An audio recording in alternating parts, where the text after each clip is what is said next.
Ok, salut les gars, salut les amis, salut tout le monde. Je suis très content de savoir que vous êtes là en train de suivre cette vidéo. Nous allons faire ce qu'on appelle du JavaScript Advanced et du PHP Advanced. Pourquoi j'ai dit que nous allons faire du JavaScript Advanced et du PHP Advanced? Juste parce qu'on va essayer un peu de mettre ça en pratique. Toutes les connaissances que nous avons en JavaScript et en PHP, on va mettre ça en pratique.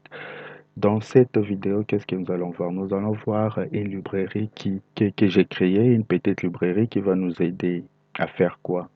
Qui va nous aider à gérer la partie front-end de notre application. Donc, cette librairie-là, l'application est là. L'application que vous voyez là, c'est ce que j'appelle eSoc Blog. Vidéo, soit dans cette série de vidéos, nous allons voir comment réaliser ça. Qu'est-ce que j'ai à faire ici? Donc, j'ai créé une application, vu qu'avec les JavaScript, on s'est dit qu'on peut faire toutes sortes d'applications. Et c'est avec les JavaScript aujourd'hui qu'on crée des applications mobiles qui répondent sur des plateformes euh, comme les iOS, les Android, les Windows et ainsi de suite. Et avec ces mêmes langages de programmation, on est capable d'être un développeur front-end et au même moment être un développeur back-end. Donc on peut travailler avec des JavaScript en front-end et en back-end. Donc, JavaScript, il nous permet de créer des applications mobiles, il nous permet de créer des applications desktop ainsi que des applications web. Bien qu'au départ, il est langage de script, comme on l'a toujours appelé, qui aidait à dynamiser un peu nos pages web. Mais les langages de programmation JavaScript, il est devenu le langage de programmation le plus populaire. Cette application ici, ce blog, euh, ça va permettre, pour certains, j'ai créé quelque chose genre que nous allons maintenant. Euh, je vais mettre les liens dans la description. Donc, vous allez trouver les liens dans la description de cette vidéo sur mon repository, donc sur mon GitHub. Mon code GitHub, vous trouverez le code source de cette application. Et euh, cette application ici, voilà comment est-ce qu'elle fonctionne. Quand il faut passer d'une page à une autre, parce que ici, les home, les back, les contacts, les users et autres, ce sont là les différentes pages qui a des liens ici, hein. Il y a différentes pages pour ça. Vous trouverez que s'il faut passer, par exemple, là je suis sur Login. Si je vais aller sur About, normalement, ici vous trouverez que la page va loader. Mais chez moi, ça ne load pas. C'est comme si j'ai utilisé un framework comme Vue, comme React. Non, je n'ai pas utilisé ça. Vous verrez même que sur cette zone URL ici, ça change automatiquement quand je passe d'une page à une autre. Donc vous verrez que ça passe sans problème. Je peux faire ça. Donc c'est à la seconde près. La page, donc mon application ne recharge pas, ne refresh pas. OK? Maintenant, ici, qu'est-ce qu'il y a? Donc, cette application, on ne peut pas y accéder dans le home page d'après les principes, hein. Donc, on va voir ensemble. Vous allez mettre dans les commentaires. Peut-être qu'on va changer ça. Mais je veux juste vous montrer que tout est possible. Donc, c'est comme si on utilisait YouTube. Sur YouTube, lorsque vous passez d'une page à une autre, il n'y a pas de chargement ici. Donc, le chargement, il n'y a que la page content ici, les containers, le main container ici qui change. Donc, dans le DOM JavaScript, il n'y a que la partie body là qui change. Normalement, c'est ça la réalité. Et ici, j'ai voulu que nous puissions faire ceci. Donc, avant d'accéder, avant de travailler dans cette application, avant de faire quoi que ce soit, à part voir les deux pages ici, About et Contact, qui ne demandent pas d'être logué. Normalement, il faut s'authentifier. C'est ça, loguer. Il faut s'authentifier avant d'aller dans Home Page. Regardez ici, je suis sur About, tout ça, je suis sur Contact. Si je vais aller ici dans Home Page, lorsque je clique, il me dit, à pas moyen, il me redirige ici. Donc, il me redirige sur Login Page. Pourquoi? Parce que je n'ai pas le droit d'y entrer comme ça. Parce que si jamais j'y entrais, il faut qu'il y ait des informations me concernant. Et euh, avant d'utiliser, il faut d'abord loguer. Avant d'être logué, il faut créer un compte. Nous allons créer un compte beaucoup plus rapidement ensemble que je vais appeler ici, par exemple, le nom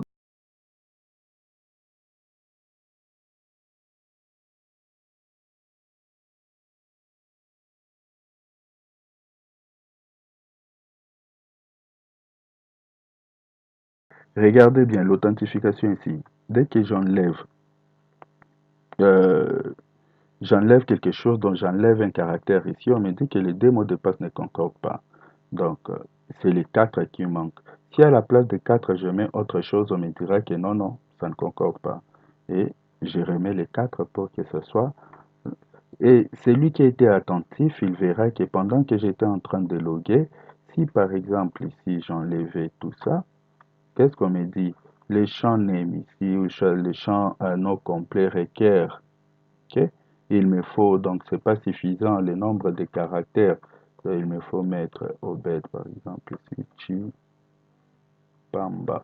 Ok, c'est comme ça, je ne sais pas si avant j'avais bien écrit. Et lorsque la validation, et lorsque notre librairie qui s'appelle librairie Mei accepte la validation est correcte, il enlève ces messages-là. OK? Et même la validation ici avec l'email, c'est pareil. Et notre login nous donne la possibilité de loguer avec le pseudonyme ou soit avec l'adresse email. OK. Ici, si jamais on cliquait et que tout est correct, si je clique ici, toutes les informations vont disparaître et il va laisser les champs vides. Je clique OK. Et voilà ici le message derrière des success ou des succès qui me dit l'inscription d'Obed de Chipamba. OK, a réussi.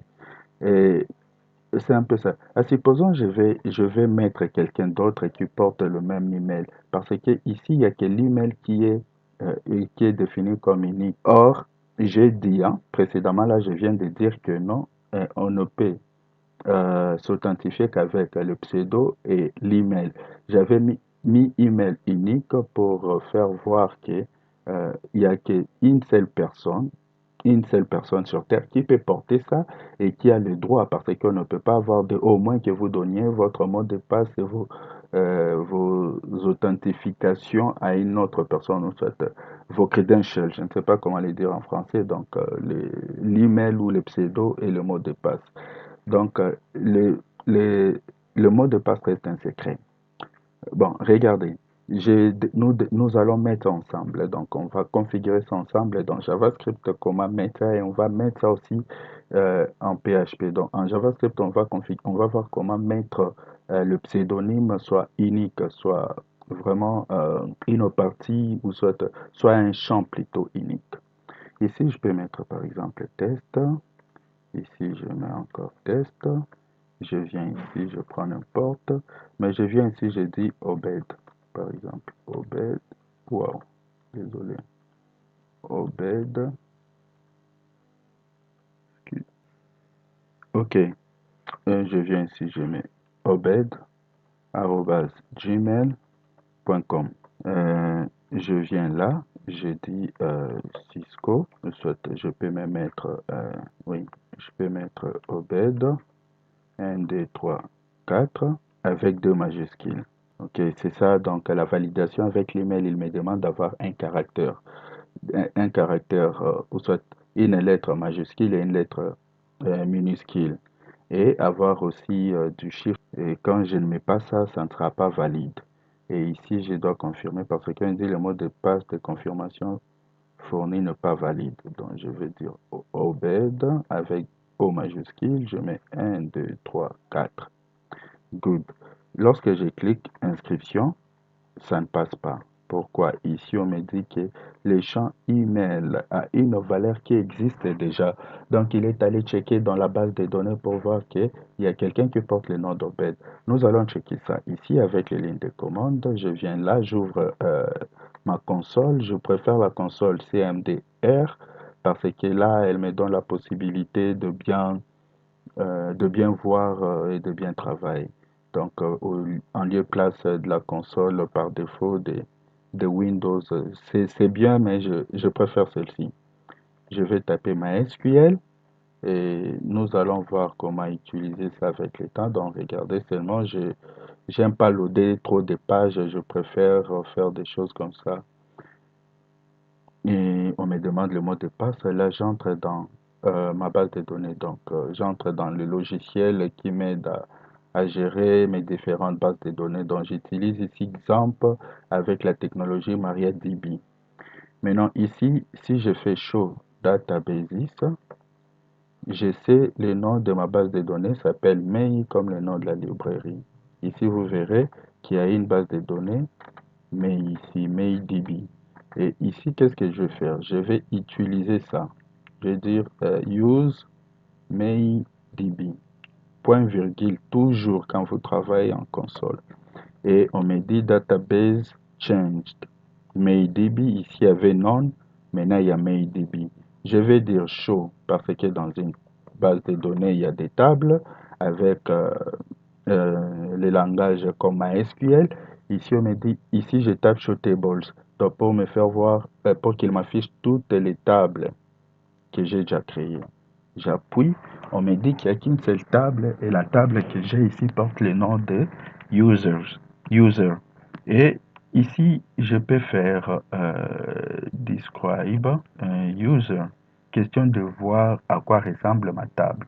Lorsque je clique comme ça, je peux voir, j'ai ID, full name, donc le field, hein, ici c'est les champs. Donc, field ID est de type integer, ok, et ça ne peut pas être nil plutôt. Si nil, non, ça ne peut pas être nil. Et ça, c'est la clé, elle est primaire, ok. On peut avoir des clés secondaires, mais la clé ID, elle est primaire. J'ai voulu que ce soit primaire parce que c'est à l'aide de ça, c'est l'indice qu'on peut retrouver facilement les différents utilisateurs ici. Par défaut, il n'y a rien qui est mis extra ici, donc c'est auto-increment. Donc, je ne pas introduire les informations de ça, ça va s'auto-incrémenter. Et j'ai le full name qui est varchar de 255 et username aussi, tout ça. Et tout ça peut être vide, d'après ce que j'avais mis, mais normalement, nous allons modifier tout ça. Et la personne doit être active. Et ici, il y a des types enum, ok? Et soit 0, soit 1. Quand c'est 1, c'est que c'est actif. Quand c'est 0, il n'est pas actif. Activé hein, dans notre application. Ici, par défaut, c'est 0. Et pour les sexes ici, et c'est aussi enum des F ou M, donc féminin ou masculin. Et par défaut, on est féminin. Donc, ce qui nous dit qu'il nous faut choisir ça. Et l'avatar ici, c'est texte pour dire que non, ça c'est plus long, ça prend beaucoup plus d'espace que Varchar. Et ici, nous allons mettre les liens de notre avatar ou soit photo profil. OK? Et bon, je crois que ça pourrait aussi être intéressant si je vous le montre comme ça. Donc, je dis localhost, phpMyAdmin. Là, c'est pour vous le montrer à partir de... Oui, voilà. Ici, j'ai MayDB. Vous pouvez voir ici le MayDB ici. Et lorsque j'entre là, c'est pour voir, je n'ai qu'une seule table. Si je viens ici, vous verrez que j'ai un peu tout ça et j'ai les informations ici. Stocké en blanc. Quand on dit qu'un mot de passe est stocké en blanc, ce qui veut dire que ce n'était pas haché, ce n'était pas crypté. OK? Maintenant, je reviens ici, voilà, donc on ne peut pas avoir deux personnes qui ont les mêmes comptes, ou soit qui ont les mêmes comptes Gmail, ou soit de la même adresse électronique. Maintenant, ici, je vais essayer un peu de loguer.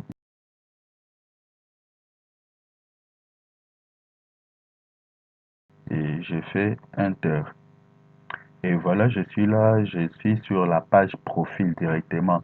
Vous verrez que je n'ai plus user ici sur euh, la barre de navigation ici. Je n'ai plus login et je n'ai plus register. Ici, j'ai logout et j'ai session de la personne qui est Fortune. J'ai contact, j'ai about, j'ai home. Et ici, on me dit, je suis madame. Ok, je suis Madame Fortune Pitons ici. Et ici, j'ai la photo profil. Et là aussi, j'ai la petite photo profil à partir de là. Là, j'ai les différentes informations me concernant si je suis la personne. Donc, ici, j'ai les noms complets, j'ai les genres, j'ai les pseudonymes, j'ai un peu tout ça. Je peux, par exemple, changer quelque chose ici et taper sur mise à jour et tout ça va changer. Nous allons voir ça avec notre compte. Donc maintenant là, dans Home ici, je peux aller sans problème, il ne va plus me rediriger sur la page login parce que je viens de m'authentifier. L'authentification, c'est l'effet de se connecter, donc apporter les informations qu'on a besoin pour vérifier si c'est nous. C'est ça l'authentification. Et quand je clique ici, voilà, il me ramène ici. Ça, normalement, c'est le numéro ID. On me dit ISOC blog. Blog pour développeurs avec les ID. Donc ici, chacun peut voir son ID. OK? Il suffit qu'il se connecte. Et ici, on dit quelque chose de beaucoup plus simple qui dit, je m'appelle Fortune Python depuis et je suis ingénieur en télécommunication, des histoires un peu comme ça. Si on veut voir, il y a des choses, donc normalement l'application n'est pas encore fin prête. Donc nous allons la rendre fin prête ensemble. Ici, si j'ai cliqué, hein, j'ai survolé seulement ici, on me dit PHP Project. Donc on va ajouter je suis programmeur, j'ai des projets, j'ai des choses que j'ai réalisées que je vais présenter. C'est comme ma vitrine, hein, dans le miroir de moi. Donc, on sera plusieurs développeurs, même des personnes non développeurs peuvent se créer des comptes pour chercher les développeurs ici. Et ici, on saura, par exemple, ici c'est pour le PHP, ici on va mettre pour le JavaScript et ainsi de suite. Ok, maintenant, à partir d'ici, je peux naviguer maintenant sur toutes les pages sans problème et je peux revenir ici. Nous allons rendre tout ça possible. Celui qui a publié ça aura sa photo et son nom tout juste après et sa publication sera là. Et il y aura des publications aussi par défaut pour vous, créateurs de cette application web. Et d'autres personnes aussi vont publier et ce sera sous forme d'un mur ou soit du journal d'information, ok, où tout le monde peut venir voir, épuiser les différentes informations, les nouveautés, tout ça, ça va commencer à s'afficher ici. Et quand j'ai fini de travailler, il me faut maintenant se déconnecter. Ici, je mets logout. Je clique là et voilà, on me dit au revoir, Madame Fortune Python. Que c'est beaucoup plus simple. Ici, je n'ai plus session ou profil D, je n'ai plus logout. Donc, j'ai register et j'ai login. Donc, si maintenant, supposons, je vais loguer avec les identifiants de Obed Chupamba. Donc, je mets Gmail. Et j'avais mis ici, je pense, Cisco 4. Good. Je suis là, donc profil donc Nord. Hein. Ici, je suis Monsieur Obed Chipamba, des histoires un peu comme ça. Et on peut chercher une photo. Et ça aussi, les gens ont l'habitude d'utiliser des librairies pour faire des histoires pareilles. Or, ce sont des technologies beaucoup plus simples. Vous pouvez vous créer votre propre librairie, votre propre bout de code, ou soit une fonction qui va vous permettre. Et ce sont des fonctions, soit des classes qu'on crée souvent, qu'on garde jalousement, qui nous aident à travailler avec après. C'est pour aller beaucoup plus vite. Ok, ici, j'ai créé aussi ça. Donc, nous allons voir ça ensemble, mais je l'ai déjà fait pour vous. Vous trouverez ça dans l'application si vous depuis euh, mon repository, donc sur mon compte GitHub.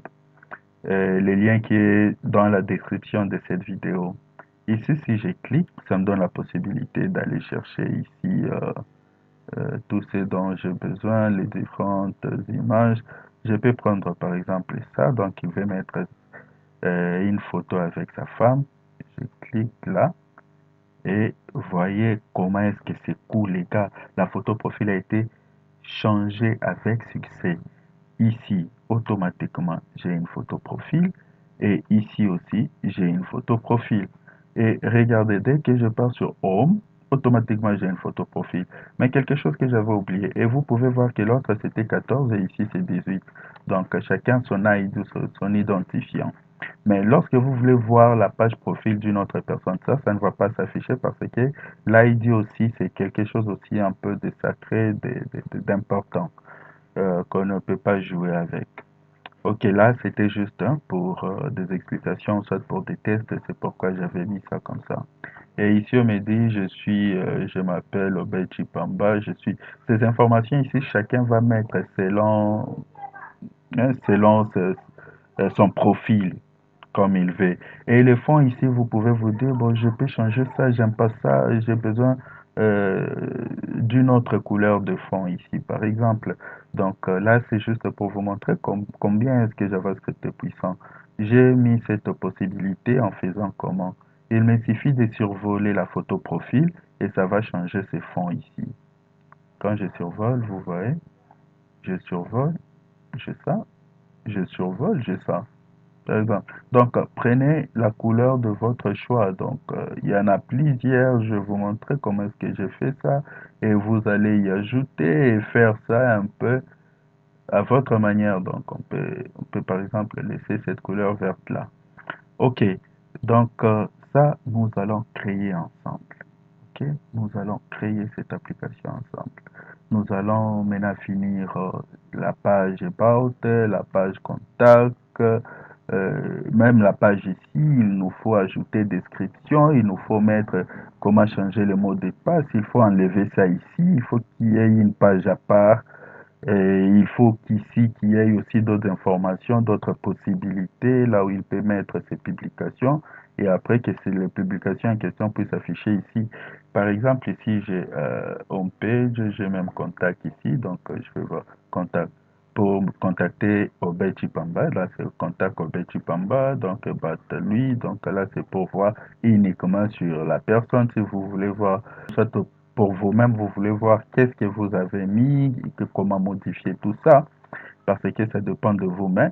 On va y ajouter sous forme de liste de toutes les personnes hein, qui sont là, des programmeurs, ou soit les listes, les catégories. On peut mettre ici une barre aussi qui va afficher les différentes catégories des langages de programmation, ou soit de projets. On va voir ce qu'on peut faire ensemble. Donc, un peu en bref, ce que j'ai voulu vous montrer, c'est comment rendre tout ça possible. Je sais que juste ça, cette petite application, ça peut vous aider à booster votre connaissance, à aller de l'avant, à voir comment, au lieu d'apprendre seulement qu'il y a condition, qu'il y a variable, qu'il y a fonction, qu'il y a des histoires un peu comme ça, il y a des classes, il y a des attributs, comment comprendre tout ça, des propriétés, tout ça, et mettre ça en pratique directement. Alors, si ça va vous paraître un peu difficile, laissez-moi savoir dans les commentaires parce que j'ai une série de vidéos sur les JavaScript que je n'ai pas encore fini d'uploader. Les vidéos sont presque enfin prêtes. Laissez-moi savoir, faites-moi savoir si vous voulez c'est qu'on puisse apprendre parce que là c'est JavaScript pour débutants. Si vous voulez que je fasse une série de vidéos sur JavaScript Advanced ou pour les professionnels, laissez-moi savoir en commentaire ou soit faites-moi savoir en commentaire de cette vidéo pour qu'on sache quoi faire. Là, je peux me déconnecter. Donc, je vous dis que ce sera du génial, les gars. Vous allez beaucoup plus apprécier. On va développer les idées, il y en a. Donc, j'ai déjà l'image, la forme de tout ce que nous allons faire. Et il nous suffit juste de nous concentrer. Si vous êtes là, vous me suivez, ça va me motiver à ce que je puisse vous apprendre, vous donner tout ça gratuitement, sans payer un rond. Il vous suffit juste de vous abonner pour être notifié à chaque fois que je vais publier des nouvelles vidéos concernant cette publication.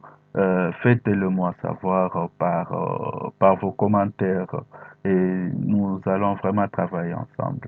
Je suis tellement content. Je suis Eric Meizagi depuis la République démocratique du Congo et je donne un beauté à toutes les personnes qui parlent lingala chez moi. Donc, na lingi binotro, na pesi bino vraiment balosako ebele ya donc ce bana posa koyekola bana posa koyeba. N'hésitez pas beau commenter, beau ebisanga, beau benga, beau komelanga na ba compte na ngai nyonso réseaux sociaux bokuta na lien ya vidéo oyo donc naza na mpona bino na posa to lakisa na mokili ke tokoki osala pe différemment. Encore je salue à tous ceux qui parlent Swahili dans l'Afrique et partout dans le monde. Donc, jambo enu, nasema Swahili ya Katanga, ni mtoto wa Katanga, na besoin que tufe ikintu pamoja kama napendaka kudevelope ma application kwa programmeur kufa mambo ya model donc ni kupale njua kumisaidia twende pamoja donc tutravaille pamoja temipacha biote bibia bule bia bure ou bien boule, donc ça dépend. Biotebi vya boule nina besoin kuonesha ku monde entier que shie na shie ba mu Congo tuku capable ya kurealiser des exploits. Donc il suffit tu mukwe ba mingi muni soutenir et Mutona ke mambo itaenda bien. Kama una besoin que nife Mswahili, utaisema tafana ya Mswahili. Je suis tellement content.